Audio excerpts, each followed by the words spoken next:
নারীরা পুরুষের সমান পুরুষ শিক্ষার্থীদের সমান সুযোগ সুবিধা ভোগ করছে না ক্যাম্পাসে। আমরা মনে করি নারী শিক্ষার্থীদের সেই জায়গা থেকে মুক্তি দেওয়া উচিত।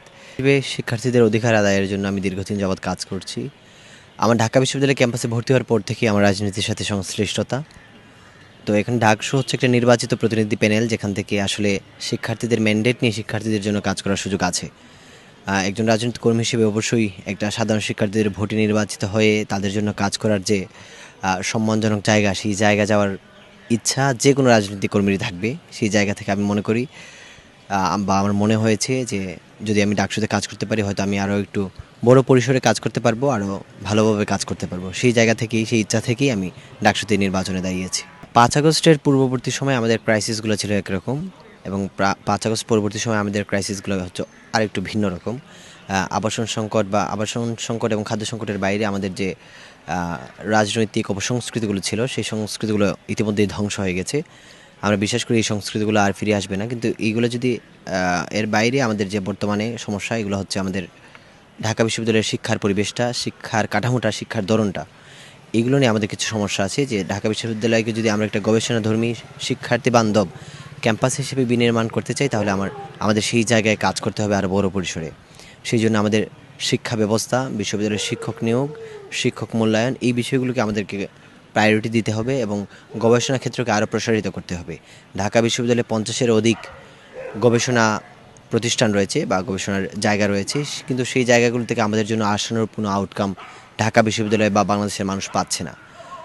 আমরা চাই এইগুলোতে আরও গতিশীল করা, এগুলোকে গতিশীল করার মাধ্যমে গবেষণাকে আরও শক্তিশালী করা, গবেষণা খাতকে শক্তিশালী করা।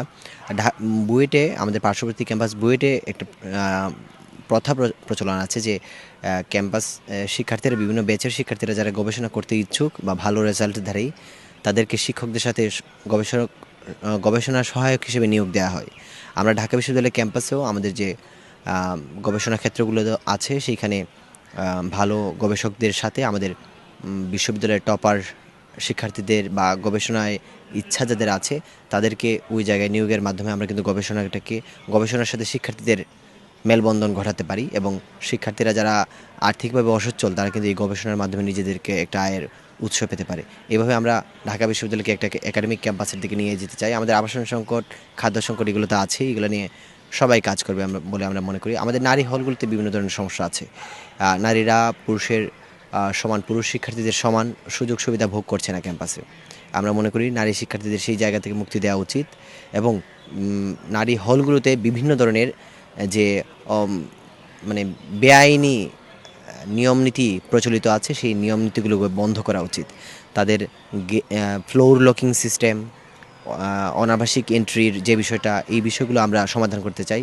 নারী হলগুলোতে পুরুষ পরিচ্ছন্নতা কর্মীদের কারণে নারীরা নানাভাবে সমস্যায় পড়েন। সেইখানে আমরা দাবি জানিয়েছি যেন নারী হলগুলোতে সব ধরনের স্টাফদের নারীদেরই নিয়োগ দেওয়া হয়।